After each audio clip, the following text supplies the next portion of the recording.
बिस्मिल्लाहिर्रहमानिर्रहीम। भाईजान, असल में बात यह है कि पिछली जितनी भी हुकूमतें रही हैं, जो चोरी डाकू थे पहले इस मुल्क में, उनके साथ जमाना सब मिले हुए थे।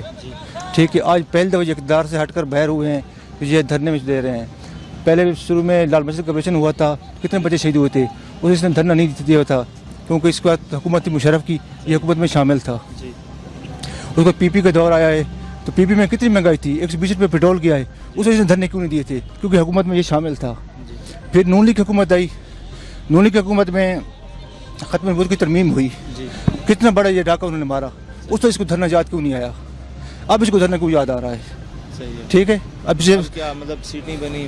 अब इसको एक सीट मिल जाए, इसको 22 नंबर बंगला मिल जाए, ये इमरान खान के नारे लगाएगा, धरना आज ही ख़त्म कर देगा। ठीक है, इसका और कोई मकसद नहीं है, ये कौम के लिए अपने पेट के लिए निकला है। पहली बात तो ये है कि उनकी बातें वो डी चौक जाएंगे नहीं, उसका मकसद तो इंतशार फैलाना है, उसका और कोई हल, क्योंकि इंतशार फैले और उस मुल्क में अफरा तफरी हो तो ताकि ये हुकूमत गिरे, उसका यही मकसद है, लेकिन उस एक मकसद में कामयाब नहीं होगा।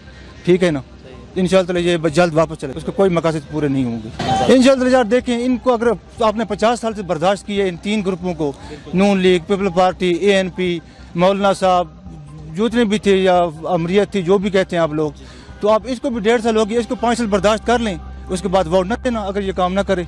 नहीं बेटा, ना ही उनके कहने से इस्तीफा होगा। वो तो मेरा ख्याल है अपने हल्के से भी इलेक्शन हार गए मौलाना साहब। अभी वो इस पोजीशन में तो नहीं है कि पूरी अपोजिशन को लीड कर सकें या कोई हुकूमत गिरा सकें। मैं समझता हूँ ऐसा नहीं होना चाहिए। हाँ, इसलिए कि जिन लोगों ने खान साहब को, इमरान को, ये ज़रूरी नहीं कि मैं उनकी पार्टी का हूँ, लेकिन जिन लोगों ने उनको वोट दिया 5 साल, तो जब उनके 5 साल पूरे हो जाएंगे, अगर उनकी कारकर्दगी अच्छी ना रही, लोगों के काम ना हो सके, तो अवाम उनको मुस्तरद कर देंगे। ये तो कोई तरीका नहीं है। लोग कितने परेशान हैं धरने की वजह से, गाड़ियां नहीं मिल रही, परेशानी है, तो ऐसा नहीं होना। तो बाकी ये जो आप कह रहे हैं डेडलाइन 50-60 हज़ार आदमी से, तो ऐसा नहीं हो सकता ना। मेरा ख्याल के मुताबिक 22-23 करोड़ या 26 करोड़ लोग हैं, उसमें से 1-1.5 करोड़ ने तो वोट दिया होगा इमरान खान साहब को, ज्यादा दिया होगा, लेकिन हमें तो जो समझ आया उसके हिसाब से बात करना है। अब 1.5 करोड़ आदमी अगर उनको वोट देता है और ये 50,000 आदमी या 60,000 आदमी एक जगह पे बैठ जाए, वो कहेंगे इस्तीफा। अगर वो इस्तीफा आज दे दें तो कल जो दूसरा आएगा उसके लिए भी तो कोई आ जाएगा ना धरने वाला। तो ये धरनों का सिलसिला खत्म होना चाहिए बेटा। मैं तो समझता हूँ कि ऐसा नहीं होना चाहिए। लोग तो मैं समझता हूँ कि परेशान हैं, लोग धरने की तरफ तवज्जो नहीं, लोगों के अपने मसाइल हैं। कौन सा ऐसा आदमी है जो 2 दिन के लिए, 4 दिन के लिए, 10 दिन के लिए बैठेगा वहाँ पर धरने पे जाके? लोग तो परेशान हैं।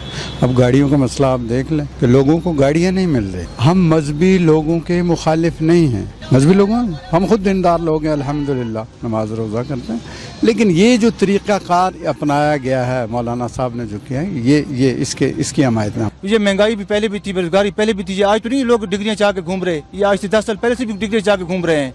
आज हर बच्चे के पास BFA की, MA की डिग्री है जी, कहते हैं बेरोजगारी हो गई है, महंगाई हो गई, ये हो गया, वो हो गया है। क्या ये पहले नहीं था? ये इमरान खान को भेजा तो के बाद वो अल्लाह दिन का चराग है कि 1 साल में सब कुछ ठीक कर देगा। आप लोग नई बिल्डिंग बनाते हैं, उसको घर में शिफ्ट होते हैं, आपको सालों साल लग जाते हैं उसकी सेटिंग करते हुए। तो वो आप उसकी नई हुकूमत है, नई कबीना, नए लोग हैं, नए वजीर हैं, तो उनको कुछ अरसा लगेगा। मिलेंगे नई वीडियो के साथ। सब्सक्राइब बटन पर क्लिक करें और बेल के निशान पर भी क्लिक करें ताकि हर वीडियो आपको मिल सके। अपना ख्याल रखिएगा। अल्लाह हाफ़िज़।